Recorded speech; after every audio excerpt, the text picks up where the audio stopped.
Hey, test. You have a way nicer fit than me. Yeah, I look fucking kind of gangster though. Yeah, it works. You're in the middle of working. I'm doing jack shit, so... Actually, that's not true. I had a pretty productive morning. What's the ETA on the office being done? Friday. Nice. We're hoping to get everything done by Friday. So Sick. we're going to finish painting today.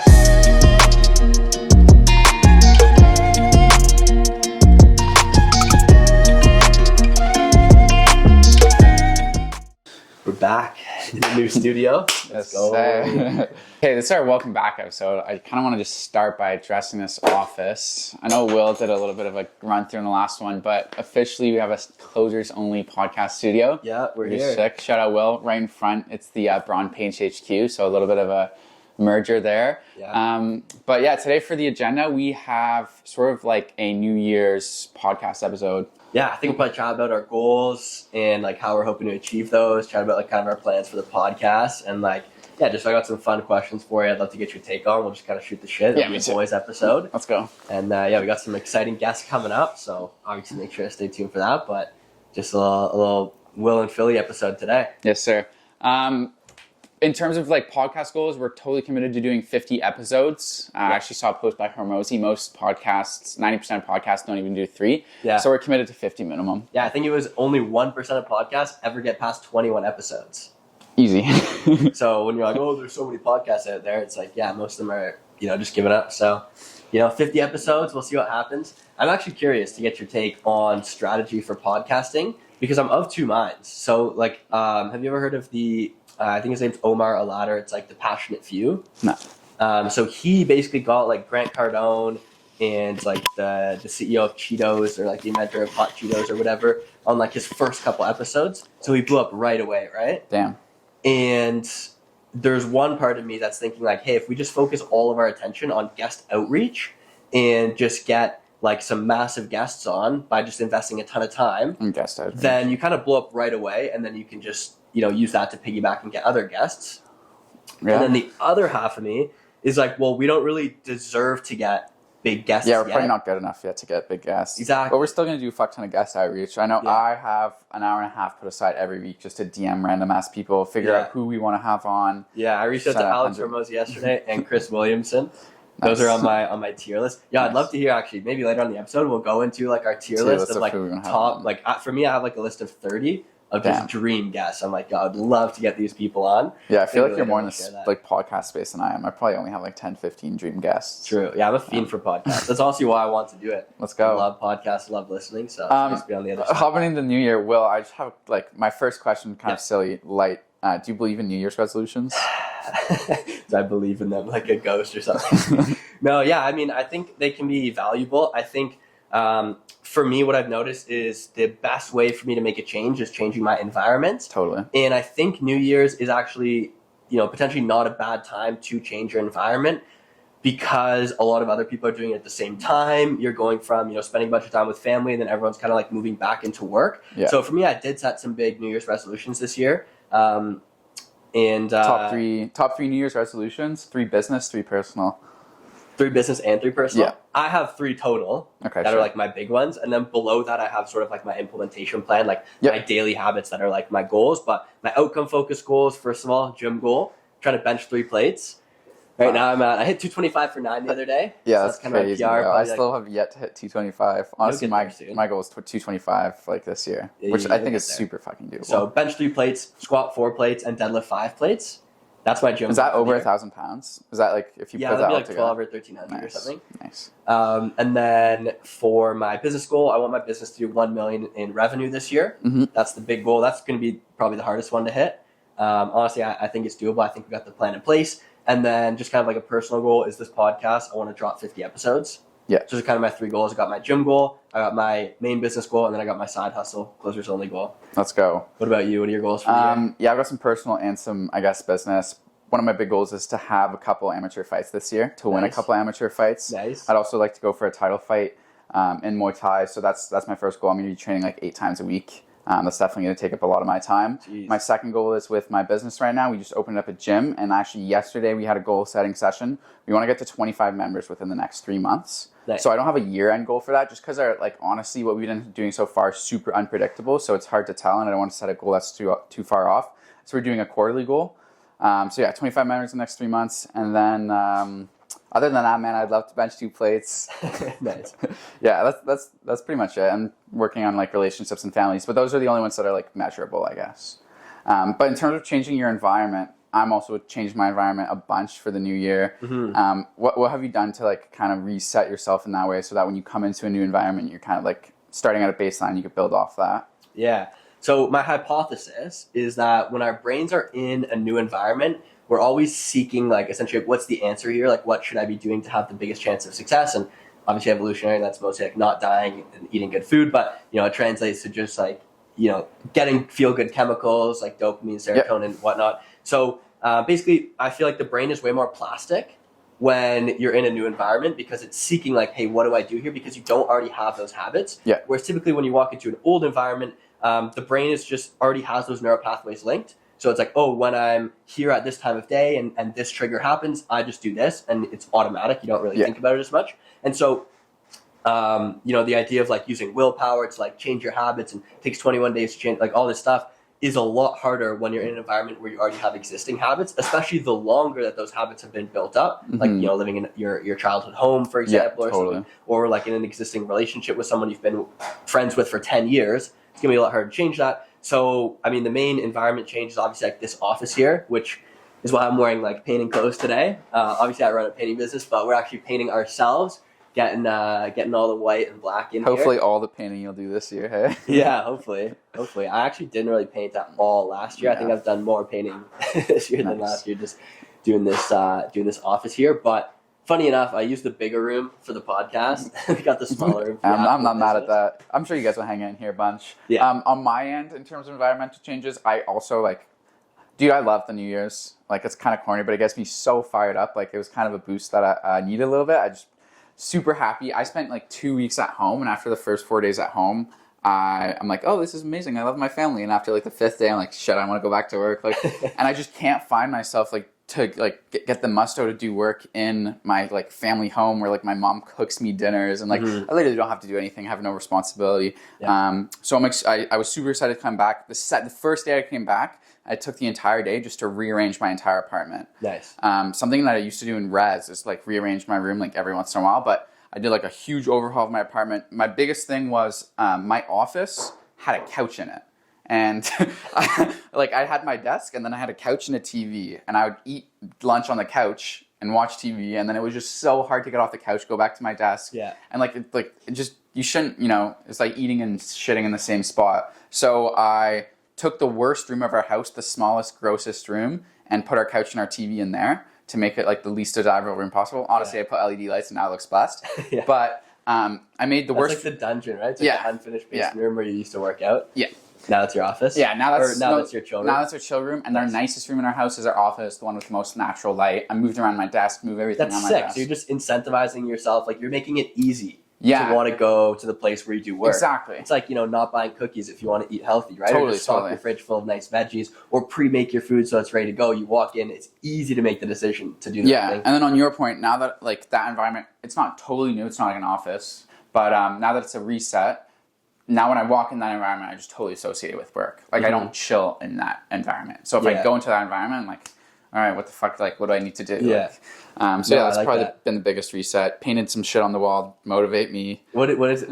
Yeah, I painted no half measures. No on the half wall. measures. Because that's where I do my sales calls. Yeah. And I'm in a new business right now, and like it's a lot of cold calling, and it's so easy to just be like, oh, like wait 3 minutes in between calls, or like, oh, I need to take notes on this, or like wait 20 minutes to start. So I just put that on the wall, and I look at it, and I'm like, fuck. Like, I guess we got a call, bro. Yeah. So yeah, that was where my little environment resets for the year. Nice. I'm super excited. It's been working so far. Yeah, that's sweet. On the topic of goals, I was listening to this podcast recently with this guy, Ali Abdal. Do you know who that is? Yeah, I actually do. Yeah, so he's like the productivity expert. Yeah. He's on my list of top 30 guests. I think he'd be sick. He just dropped a new book, by the way. Damn.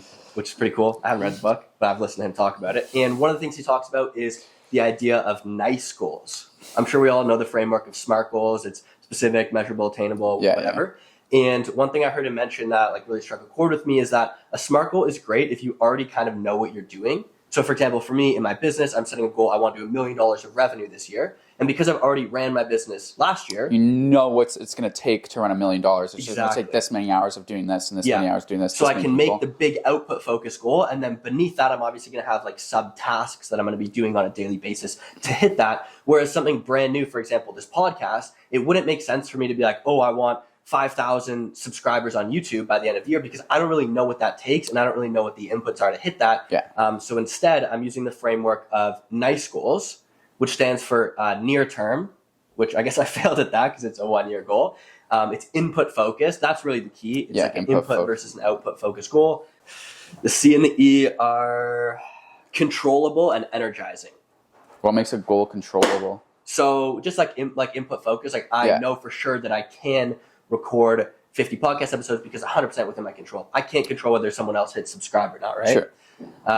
So I think that's a cool framework to use. Like if your goal is, or like, you know, benching 3 plates, like I know what that's going to take. I've been working out for a long time, so I can set the outcome That'd be goal. a SMART goal, yeah. Whereas if I was new in the gym, I could just use the NICE framework and say, hey, I'm going to do 30 minutes of cardio 3 times a week.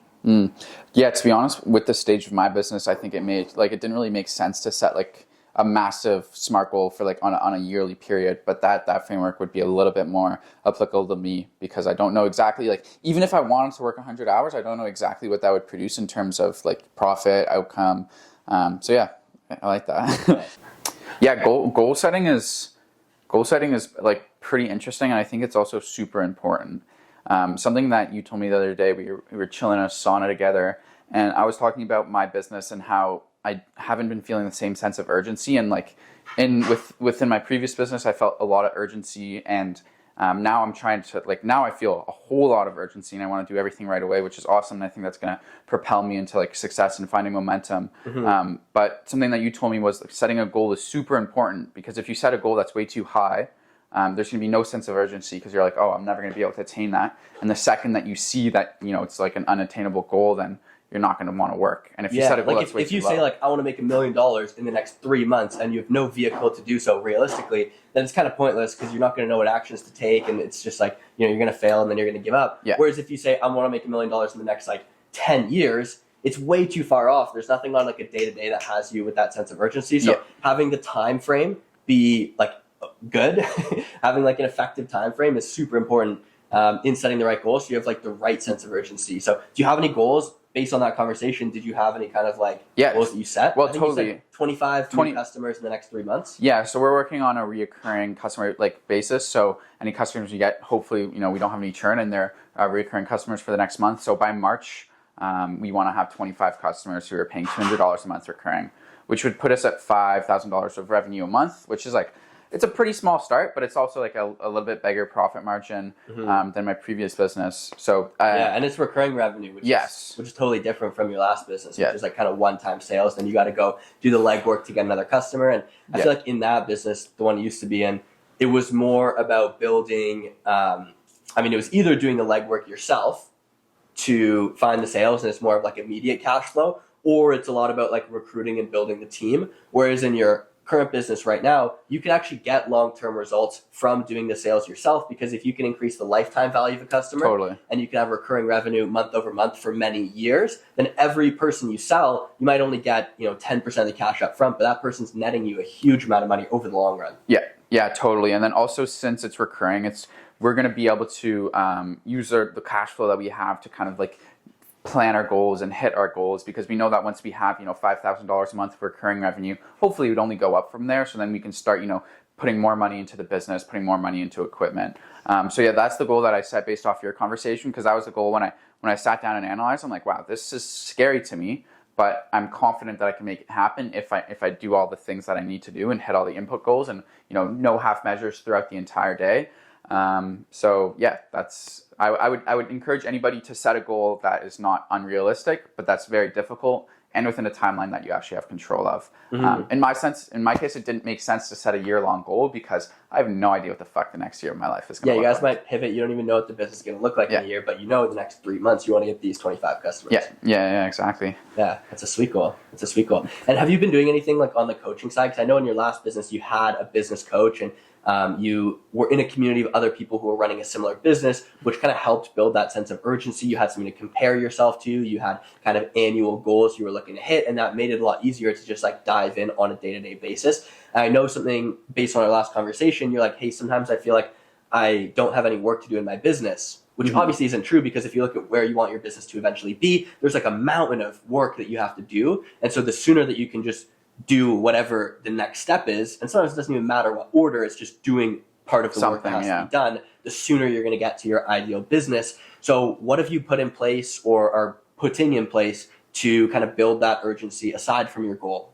Totally. Well, I've pretty much committed this year that I want to be coached in like a bunch of different aspects of my life. I have a personal trainer for my goal with, fighting and beating the shit out of people. But when it comes to business, I'm also committed to, seeking out coaching. I haven't fully committed to like a full-time coach or anything like that, but I have bought for a very expensive ticket to a acquisition.com event that's happening in Las Vegas. That one's gonna be sick, man. I'm super excited. So it's a scaling conference. It's like a workshop about scaling. It's a workshop about scaling, and I had a really long chat with the person who was hooking me up with the ticket and kind of talked him through my problems, and he said that he thought the conference would be good for finding me the solution, which is essentially like moving into a bigger space, figuring out how to bootstrap it for now, and then moving in, with a sold out gym, or at least so that we're cash flow positive.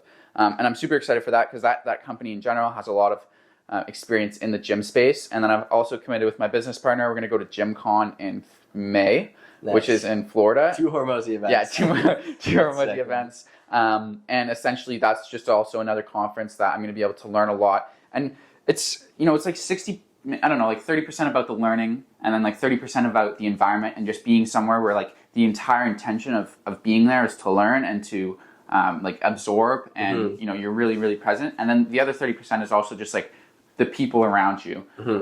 Especially since I've left StudentWorks where you have 300 other people running a business, I've been feeling like pretty lonely because I'm like, fuck, I have these problems. Nobody else in the world has these problems, which is obviously just not true. Like there's obviously thousands of people who are probably in the exact same shoes that I am now, or a year ago, 10 years ago, were the exact same shoes. Yeah. So I just want to surround myself with those people. Nice. And then I guess the last 10% is never skipping dessert, eh?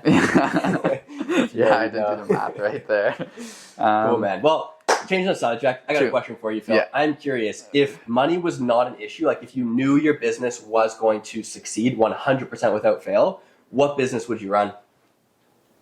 A super sexy tech business. Yeah? Yeah. Tech business? Why tech? Like, why is that like sexy to you? Well, I want something that's like incredibly scalable, and I want it to be scalable like systematically. I don't want it to be scalable like hiring more people onto the team and that like has an immediate output, like labor jobs, for example, or like something with the network effect.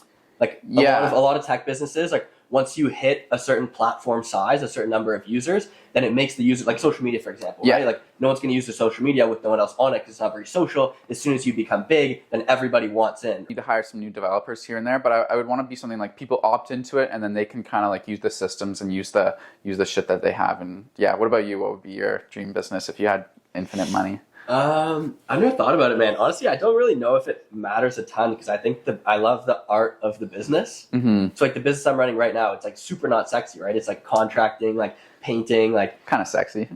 I think so. I think we do some cool shit like this room right here is coming along nicely.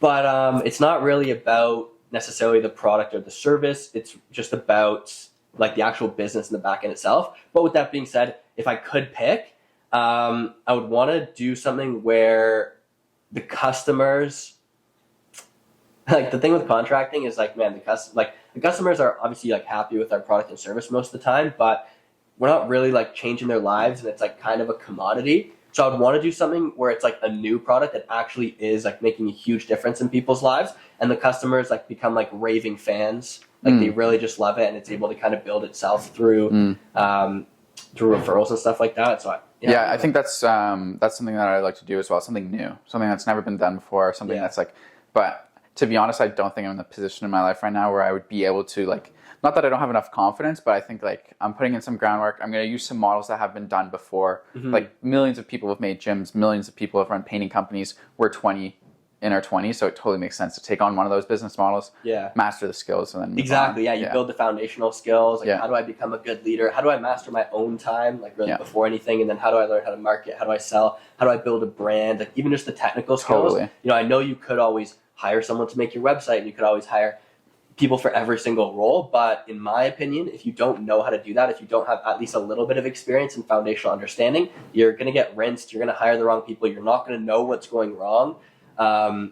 You're going to underestimate or overestimate budgets and timelines and stuff like that. So, I think just doing everything yourself at a very small level and then kind of working your way up, then by the time you have a crazy idea, I mean, I think both of us have one. Yeah, we both have. I don't think it's the idea that matters. Yeah, no, it's not really the idea. When we decide to pursue that idea, then we have like the foundational skills. And then the other piece of it, my hypothesis, is that a lot of it is about the team and the network. And so by validating your own skill set through running, a 6, 7, 8-figure company, that's a pretty basic business.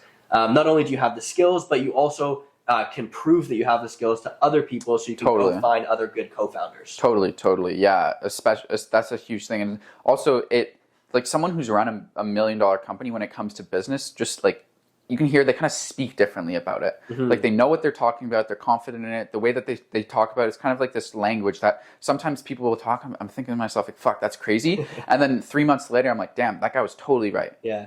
And then I just, sometimes when I hear people talk about business and they've never run a business before, they're like, oh, I'm going to do this. I'm like, bro, 100% chance that's not going to fucking work. Like, that's not a business. That's just like you're having fun. Like, you're just like playing. Yeah. So I want to get to the point where, like, when I have those conversations with people, I actually come off as if I know what I'm doing. And when I'm talking to investors, it's not like, oh, I'm here, like, please give me some money. It's like, like, I can actually make promises that I'll keep. Yeah, for sure. And it's one thing to have like a cool product idea that provides value to a customer, which is obviously one essential component to any business. But it's another thing to have an actual revenue model that works, that's scalable, that you can build off, that has positive profit margins, where you can build a team and whatnot. Totally. In terms of setting goals, we were talking about like nice goals and smart goals. And then you talked about, like, the other day, and I just brought it up, ways to set goals that are urgent, like to create urgency. Do you have any other frameworks that you use when you're setting goals in your own life to make sure that, like, they're actually serving the purpose of a goal? Yeah, I think ultimately, like, I think it's cool, at least for me, like, I love having like a BHAG, big, hairy, audacious goal, because it does motivate me to get up every morning. And I think just like setting only basic, boring, input-focused goals, like, oh, I want to work out 3 times this week. It's like, there's nothing that's like getting me out of bed. There's nothing that's like really exciting that I'm chasing. For me this year, like hitting $1 million in revenue for my company, like that's exciting. So I'm motivated to do that. And only setting that goal and not the inputs isn't really going to do anything, because I'm not going to know how to do that, and I'm not going to have the daily actions to do that. So ultimately, I think habits are one of the most important. However, interestingly enough, you actually can't build a habit. All you can do is take an action over a period of time that wires your neural pathways together, that eventually creates a habit. So you put in the willpower at the start, which is when I was saying environment is key, because if you put yourself in a new environment, your brain is open. Hey, what actions do I take in this situation? You use the willpower to intentionally take certain actions. You wire those as habits, and then you now have to use less willpower in the future, and you can go use that for something else. It's that easy, huh?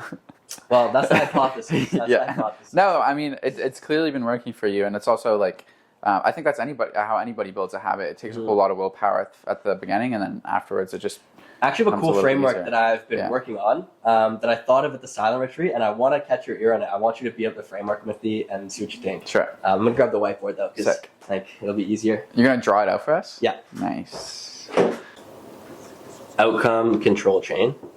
So it's basically like finding out like what we can actually control to get the outcomes we want, because we can't just decide to have an outcome. We can't just decide I want $1 million. That's an outcome. So what can I control? So ultimately, at the foundation, there's kind of 2 main things. Again, this is just my opinion. This is a framework I'm working on, but basically it's physiology and stimulus. Exactly. Okay. So these are the 2 kind of things at the foundation that sort of start the control chain. What's a control chain? Well, the control chain is just like, it's going to be a chain of things, and then it's just like, hey, where can we influence and where can we take action to control? At the bottom of the chain is going to be the outcome. Yeah. So I'll put that down here. Outcome. Sweet. Now, from physiology and stimulus, it's going to be thoughts and feelings, right? So, for example, if our physiology, like for me right now, I'm a little bit sick, so I'm not feeling as good. And when my physiology is in this state of not being sick, maybe you didn't get as good of a sleep, maybe you've been eating like a lot of junk food, it's going to affect your thoughts and your feelings. Mm-hmm. And I found typically physiology, I kind of did this backwards because I find physiology has the biggest impact on your feelings. Mm-hmm. But then feelings obviously have an impact on your thoughts. Have you found that as well? Yeah, absolutely. Yeah. In terms of physiology, if I just can cut in for a second, like one of the things that StudentWorks as a company talks about is like put on a suit. It's like put on a suit, sit up straight, like make sure that when you're working, you're like in the mood to be working. Something that I always do when I want to clean my house, I put on shoes. Because if I have shoes on, like I'm not going to be sitting down. I'm not going to be like lounging on the couch. Like I have shoes on, like I'm in fucking go mode. Yeah. So that's one of the ways that I affect my physiology, which affects my feelings, which affects my thoughts. Yeah, and ultimately what you're doing there, you're actually giving yourself a stimulus. Yes. Like you're choosing to put your shoes on, which is, so the stimulus wouldn't be choosing to put your shoes on. The stimulus would be you look down, you see shoes on your feet. Right? Which shoes, is going to cause you to have certain thoughts or certain feelings or ultimately change your physiology. Yeah. Right? So the biggest way that I see this kind of impact, for example, on a stimulus that we can choose would be like the type of content we consume.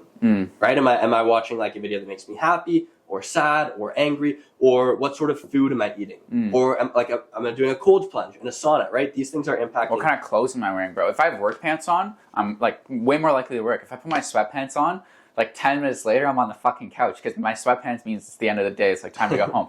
The first thing that I do when I want to work out is I'm like, I'm not going to work out yet. I'm just going to go put on my workout clothes. And then once I put on my workout clothes, it's easy to go work out. Yeah, just taking one step. So figuring out that stimulus, Yeah. Cool. So then basically from there, the next thing we have down here, basically our thoughts and our feelings are going to create action, right? However, there is actually a middle step here, which is words, right? So basically, if I was to break this down, let's say I eat a meal of some really good, healthy food.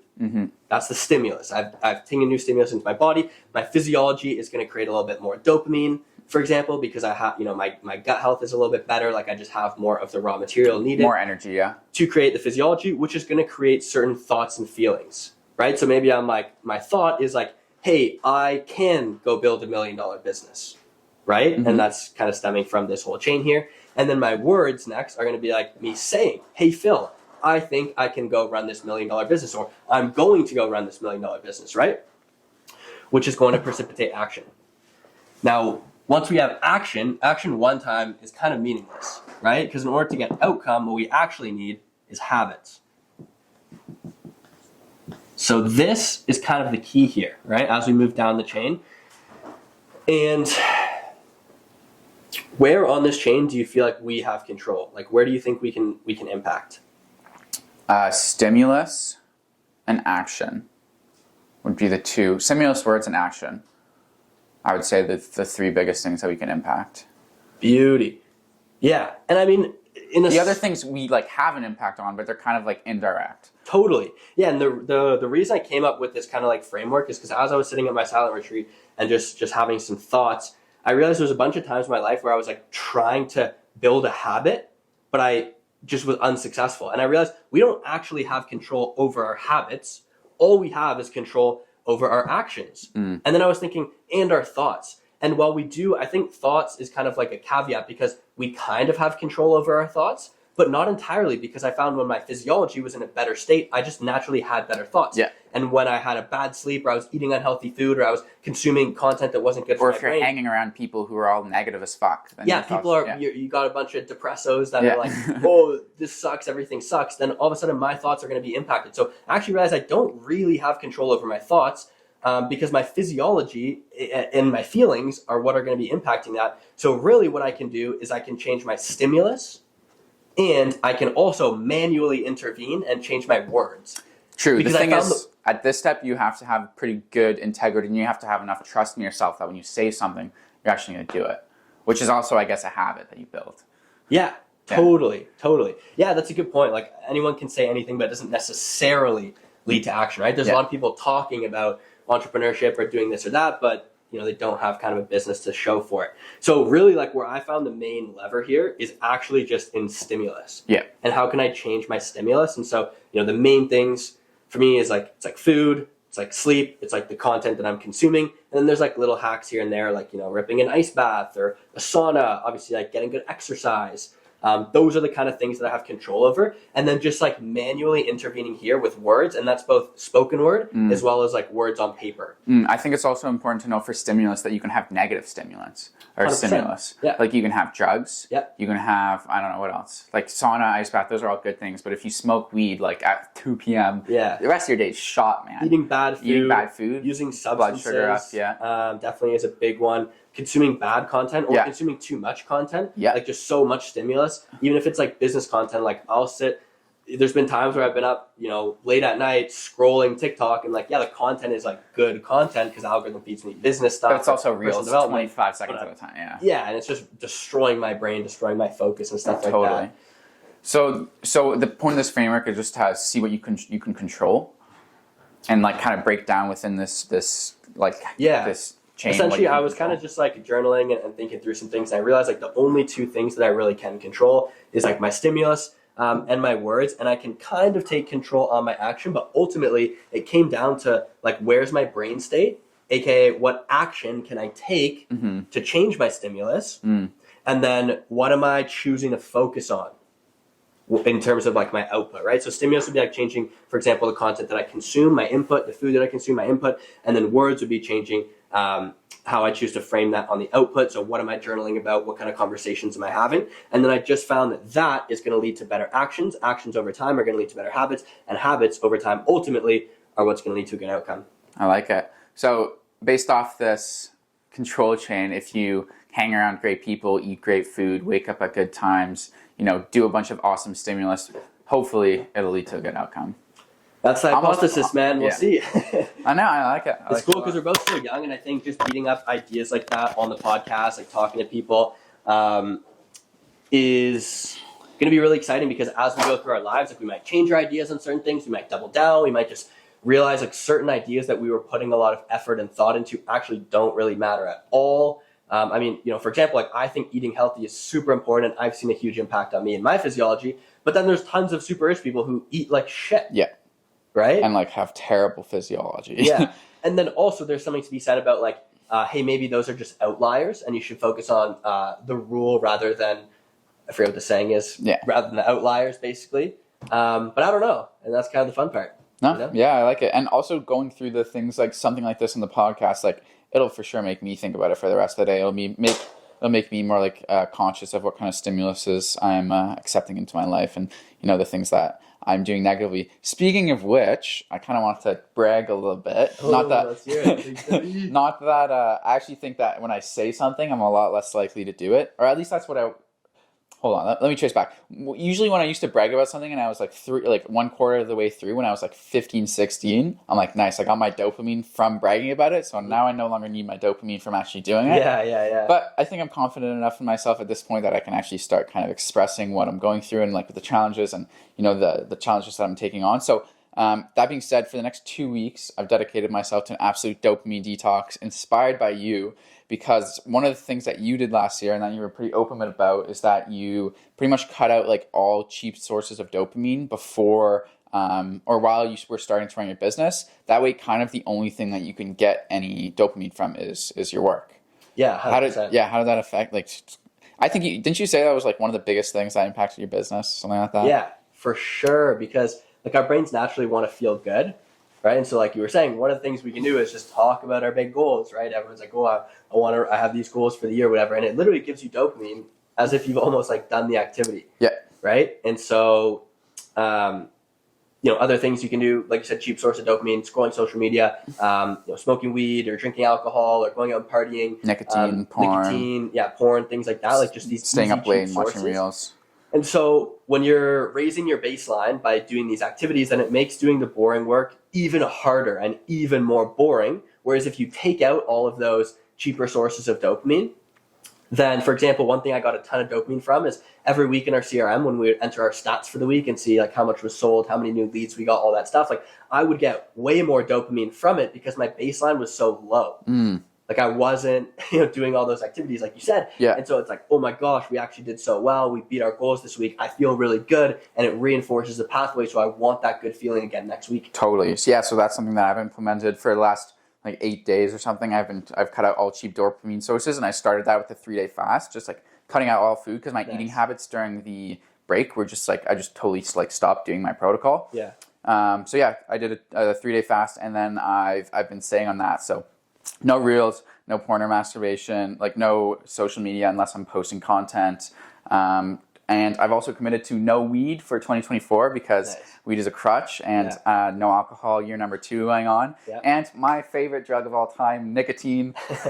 It's such a good work enhancer for me, and I don't know, there's so many ways that I fucking rationalize it in my brain to keep doing nicotine. And vaping was bad, and that was stupid. But then like pouches came around, and I'm done. I'm done with that shit. I fully committed to 2 weeks no nicotine, and you heard it here. Pretty much like throughout this time, like I just have become disgusted with it again, which obviously like that always happens. Whenever I stop drug, like a week and a half later, I'm like, fuck, bro, you're so gross. Like, I can't believe you're doing that shit. Like my friend offers me a dime, I'm like, what the hell? Like, it was like 4 hours, and I packed this in 4 hours. Yeah, it's like, oh, you fucking bitch. But that's how I'm feeling again. So I'm gonna keep riding that high, and there's literally no reason that I would want to reintroduce that into my life. Mm-hmm. Yeah, that's cool. I know you're doing the same shit, bro. Yeah. So for me, I set not my goal, because again, my goal is to run a $1 million business, and one of the what I call boosters that I have in place as a system to help me achieve that goal is that I've committed to no weed, no alcohol, and no nicotine until my business has done 1 million of new revenue in 2024. Let's go. Yeah. Love it. Which is exciting. Nice. And you're gonna get faded and all after that. We'll see. Yeah, that's kind of what I thought. I'm like, what if I just hit my goal and then just all of a sudden start going down? That's honestly what happened last year. I set the same goal for doing 500K. Yeah. And as soon as 500K was kind of like within reach and our business was hitting it, I was like, I can smoke weed again and whatnot. And then, went down a little bit of a rabbit hole, but we're back. Baby. It's funny how that happened so fast. Hey, like I was so fired up for like 9 months of the year, and then like I just stopped taking action for a month, and I was like having the wrong stimuli, and all of a sudden like I'm back to like, fuck, I'm never gonna succeed. Like this is like it's so fast, man. It's crazy how much the momentum can switch, but it also works like both ways. Yeah. Like once your business starts like generating a little bit of income, or like you have a couple like wins there, then all of a sudden that's like all you're thinking about, and that's all you're doing, and it's so easy to spiral up, or vice versa. Down, you have a couple bad weeks and you start second guessing everything. Like, what am I doing? Like, shit's not working. If there's one little thing that's not clicking. Yeah. And at my point in my life, like I had like a pretty much not a full month, but I had a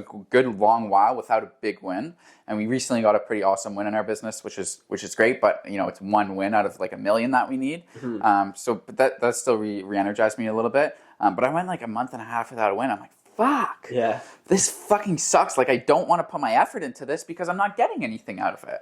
And I don't want to keep trying because like I have nothing to show my friends, I have nothing to show myself. But especially unless you're like in some sort of system where the outcomes are very, very easily predictable from the inputs, if you don't quit, you can't fail. Which has kind of been my mantra in my head, like because like I know like I could have quit 8 times already. But I'm not gonna fucking quit. I think if people don't chase wins, they quit. That's something that you told me as well, is like you need to figure out ways to win. You need to set goals for yourself, even if they're small wins. Like you need to be like, okay, I'm going to do this week, and whether it's an input goal, whether it's a SMART goal or a NICE goal, like you need to make sure that you're reinforcing that, because humans just out of nature, like if they're not winning, they're just going to quit. And you can like even someone like me who was like, I was pretty good in my last role, and I ran a pretty big business, and I had 13 people on my team, and like obviously it wasn't perfect, and it was my first business, but that was a win in my book. I would consider myself like totally a winner coming out of that.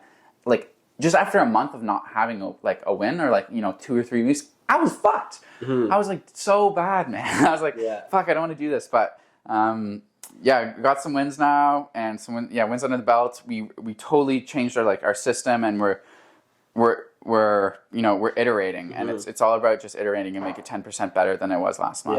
Yeah. And one thing I love you're doing is going back into the coaching. So going to GymCon, going to the acquisition.com scaling workshop. Yeah. Because ultimately, like, it is hard. Like, being an entrepreneur for sure is hard. That's why not a lot of people do it. That's why most businesses fail. And for sure, resilience is key. Like, it's going to be hard regardless, so you need to be able to push through that. But at the same time, you also just want to make it as easy as possible for yourself. Totally, bro. There's some people, like, if you're trying to run a business and you're making it hard for yourself, you're not surrounding yourself with people who have similar goals. Yeah, give yourself every single possible advantage. Like, in your last business, one of the things you did is you just seeked out people who had ran that business successfully, and you said, hey, how do I do it? I told you I'd do it, and you're able to just go and do it. Yeah.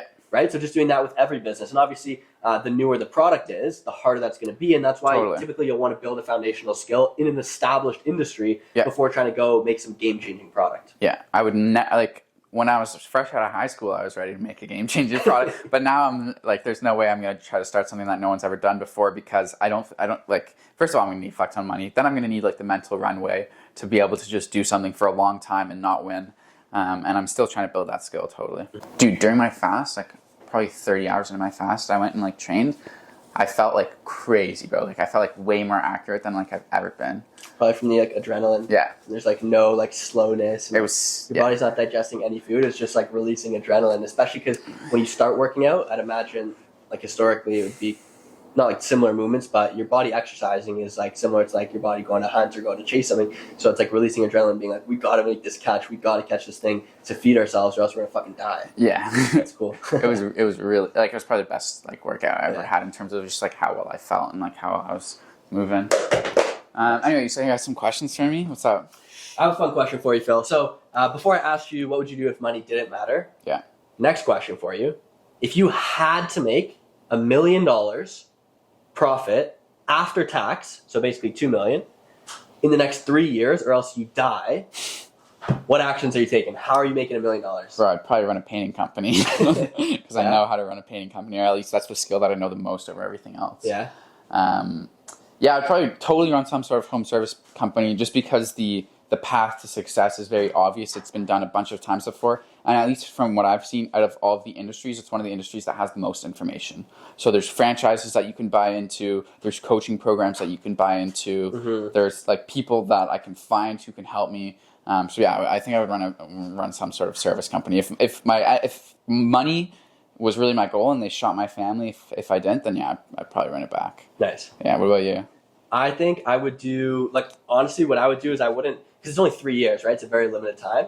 So I would probably try to build a company that's able to sell for $2 million, right? You get taxed half of it, and then you keep $1 million. True.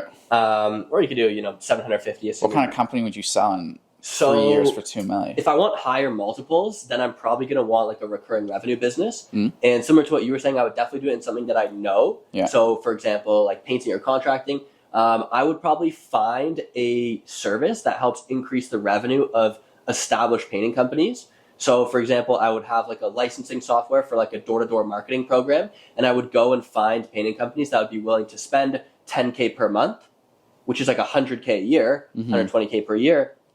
And as long as it's netting them more than that in terms of profit, then they would do it. I'm also pretty good at sales. And so I'd probably spend like 6 months developing like a really good licensing thing. And then I would just do like a ton of direct outreach, and I would work on training a team to do tons of direct outreach to these like painting companies that are doing 10 plus million per year, who could justify spending an amount as long as it's, a proven return. And then I would probably do that for 3 years and then try to sell it at like a 5x multiple. Yeah. Yeah, that's weird. That's a shot. That's a big like risk though, because then you're spending 6 months developing an application, and if it doesn't sell, then you're fucked. Whereas like if you build the company and you've got revenue coming in each month, and you can like kind of like build like little blocks at once. I guess you probably could in your model as well. Yeah, or I would just build a painting company and sell it for like 2.5, 3x. Yeah. Multiples. Yeah, bro. Did you see? I don't know if you saw. Devin sent me this link, and it was this guy selling his air quality control company on LinkedIn, and he was selling it for the price of one shawarma. And it's not a joke. It's in Toronto. He's selling it for the price of one shawarma because he has like a bigger company now, and it was like his little baby, and like he just wants to like give it to someone who he thinks like would be a good operator. Yeah. So he's selling this company. It does, I think, $500,000 revenue a year and over $100K profit a year. What? Yeah, and it was valued at. Why is he giving it away for free? I don't fucking know. It was valued at 300K enterprise value, and he's giving it away for free. Has he given it away yet? No, but there's like. It's probably a marketing thing. He probably is trying to like build a personal brand for his other company and like doing this. He knows will go viral, and he's like, "Oh, I'm basically paying $300 for like a sick marketing." No, 300K. Yeah, sorry, that's what I meant. 300K for like the sick marketing campaign. I don't know. He kind of seems like a shit. beauty though. Like I genuinely think he doesn't give a shit. Like he had this Notion page, and Devin's like, "Yo, you should look into this." Like, oh, you should definitely do it. Yeah, what are your thoughts on that, folks? I know you're kind of transitioning from your existing business. You didn't exit it. You just said, "Screw it, I'm done with this. I'm moving on to the next thing." Would you ever just like buy an existing company instead of building something? Like, what's the reason that you want to do a startup? Is it just because it feels the most accessible? Honestly, I don't really have like a super well thought out answer to that. First of all, buying a business is probably like I know you can finance it and stuff, but there's money involved. So I'm still young and I don't have like a bunch. Yeah, but you don't need money. You just need to have the skill of being able to get money. Okay, I guess, bro. You just put together a really good pitch. Yeah, Go do a friends and family round. Well, let's say you want a business that's doing. I guess that's the thing. I don't want to do it. I don't want to raise money. I think it's a story that I'm telling myself. If I were to do some program, they would probably like break it down and say that I'm lying to myself in some way. But like I've been super fortunate to have like a good upbringing, and I have like an awesome family, and my family does have like more money than the average family, and I kind of come at like all of my businesses sort of like wanting no help from anybody because I want to be able to say that I built it myself. Like I don't want to be able to say like, oh yeah, my parents gave me $100,000 and like I used my parents' just money. Don't go to your parents. Just go to a bank and get a loan then. Yeah, I guess I could go to a bank and get a loan. Yeah. Because so let's say you buy a business that does $300K a year. Profit. $300K a year profit business. Depending on the industry, like anywhere from like $700K to $1 million. Yeah. Right? You could just do 10% down, find 70 grand. I mean, you could maybe put up, a good chunk of it yourself, or maybe go find, if you want like 50K, you could do a friends and family investment round. You could spend a bunch of time like crafting like why they're going to get a positive return on money. You don't even need to give away equity. You could just literally do it as a loan. You could build that business. And I feel like it's a lot easier to get a business from 300K to 600K a year profit than it is to go from 0 to 300K. So you just find a business. I totally disagree, bro. I totally disagree. Really? You think it's easier to go from 0 to 300 than 3 to 600? Actually, maybe not. But I feel. Yeah, maybe not. Maybe it's probably easier to go. In the position that I'm in, I think it would be easier to go from 0 to 300. Would you consider buying a business? Because I'm totally fucking against it, bro. Yeah. Really, you would? Yeah, I don't know what I want to do after this. Like, I really because the thing is, I'm not in business for business. I'm in business for like the aspect of like building and creating and growing and building a team and building a culture. Yeah. Like I'm not in it. I don't want to look at businesses and like, okay, this is our revenue, this is our profit, this is how much we're spending a month. Like, how can I tweak this to make it a little bit more better? Right. I'm in business because I want to fucking like see something that I created and like make money from something that I created and like have it as an alternative to working a job. True. I think that makes a lot of sense as well because if that's what you're passionate about, then the only way you're going to be able to put in the work required to have a successful business, which is a crazy amount of work, is by doing something you're super passionate about. So I think that makes a lot of sense.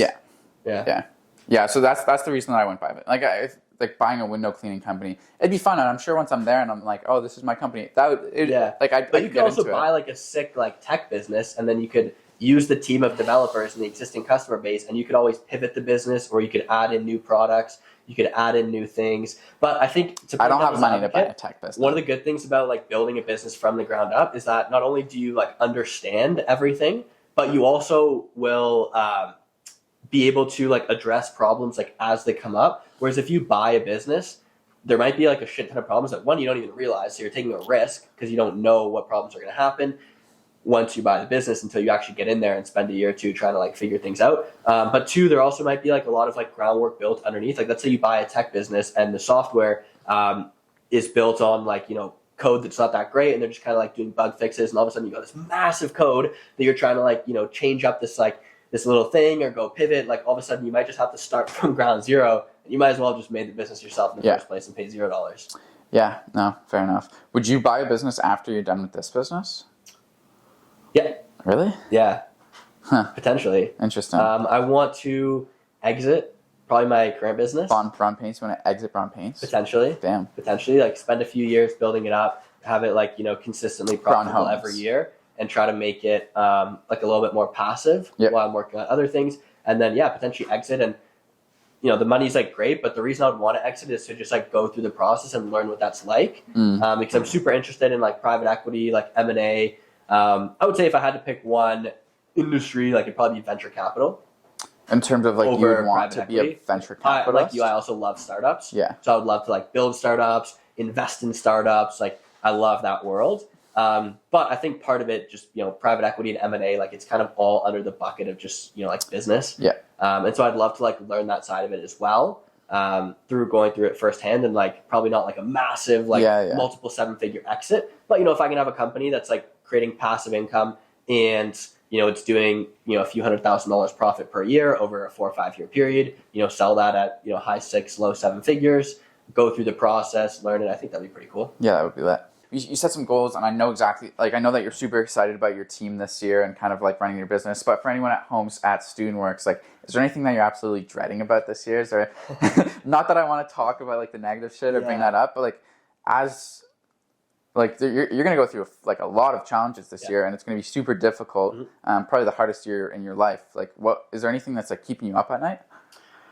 Yeah, I would say the trade-off between like long and short-term growth. So we were talking earlier about like urgency, and like me setting a $1 million revenue goal in my business is like creating a lot of urgency, which is like also creating a bit of like a low level stress, right? Where a week into January, I'm like, oh, are my sales like on pace for $1 million? And I don't think stress is necessarily bad, right? It's going to motivate me to get up and make actions toward my business. But there is something to be said for, doing $1 million this year versus like building a quality, sustainable company that's able to exist and create profit over many years. And like one of the big trade-offs that I'm like acknowledging and choosing to make is that I am going to be doing a lot of sales myself, and I'm going to have to be out every day with our marketing teams. I'm probably going to be even bringing in leads myself just because I'm so good at it, because I've developed the skill. And so what I'm really doing there is like trading time for money. Yeah. Like when I'm going and knocking on doors and selling jobs. And you prefer to be building the business. Exactly. Because like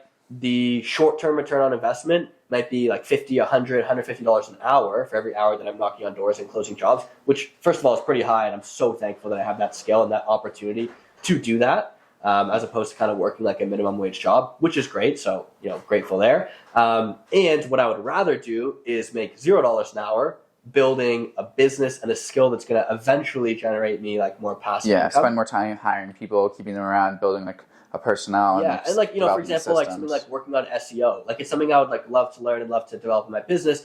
But I just don't have the time for it. If I need $1 million this year, like I need to just be driving like manual outbound sales, producing jobs as fast as possible. And, of course, like customer service and quality of job is very important to me.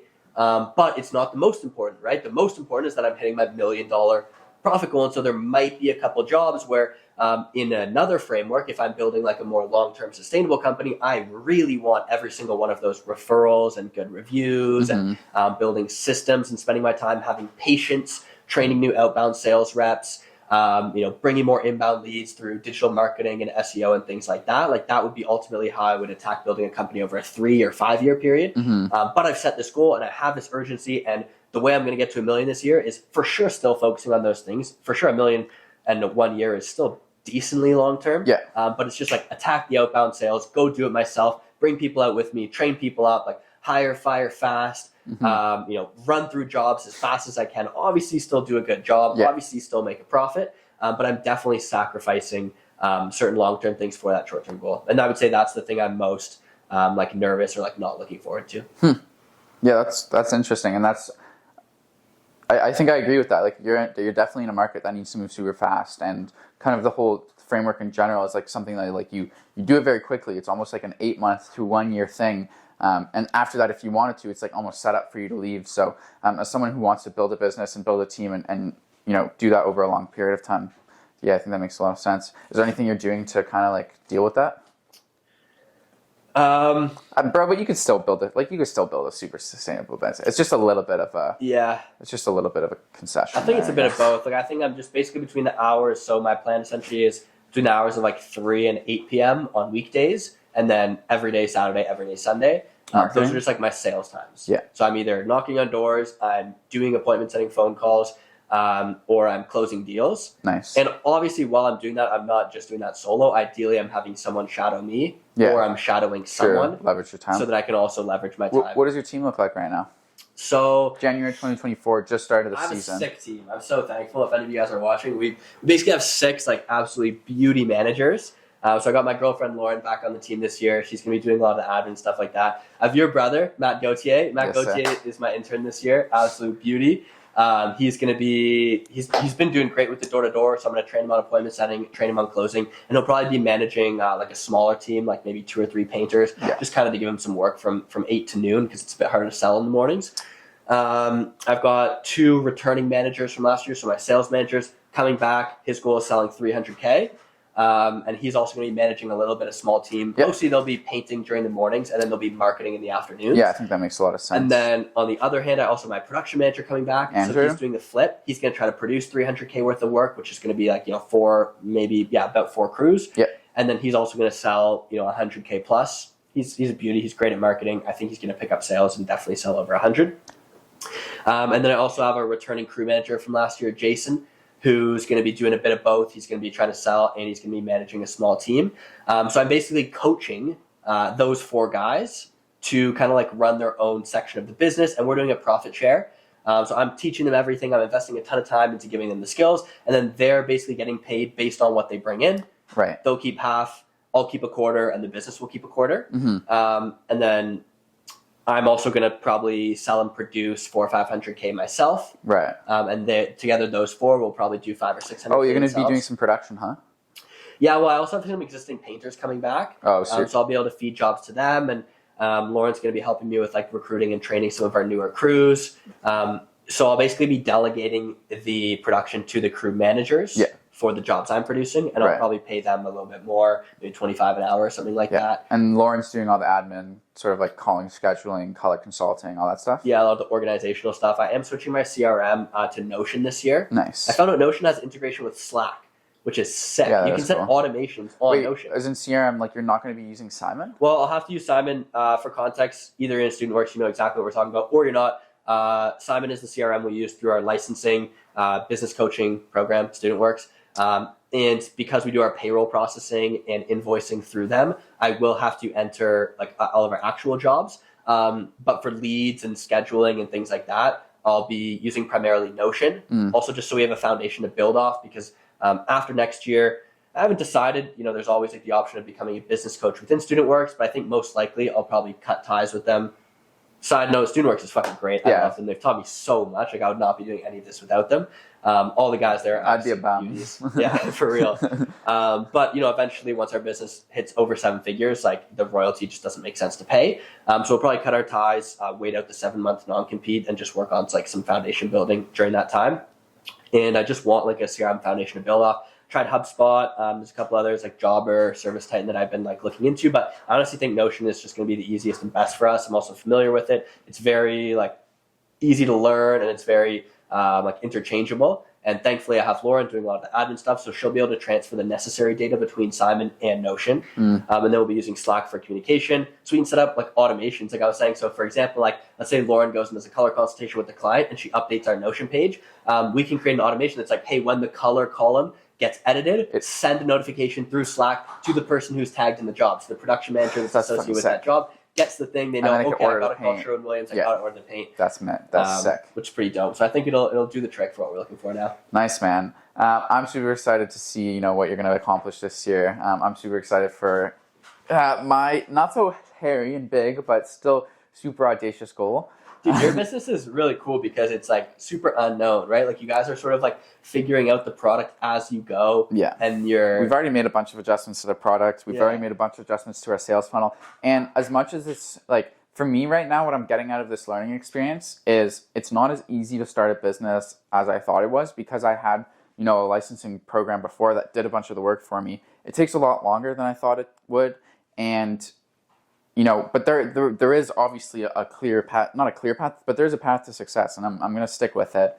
I'm super excited, and I hope that I Yeah. can come back to you guys with some fucking crazy updates over the year. Yeah. I'm excited, yeah, man. so- As we do these podcasts, like we'll be able to kind of like drop some insights on how our businesses are going. I'm sure we'll probably sit down maybe like a third of the episodes this year. That's kind of what we're Yep. planning. We'll just be like solo episodes, like us just chatting, shooting the shit. Yeah. If you enjoyed it, like, definitely like throw us a like, throw us a sub, and follow along. But we are hoping to get some sick guests. We got Nice. some dope people lined up. Yeah, we got super excited. We got some guests for the next episode. If you want to be a guest on the podcast, or if you know anybody who think would be Yeah. good, Yeah. drop us a comment or DM or something. 100%. And other than that, closers only, boys. Go closers only. Thanks for tuning in. Huge.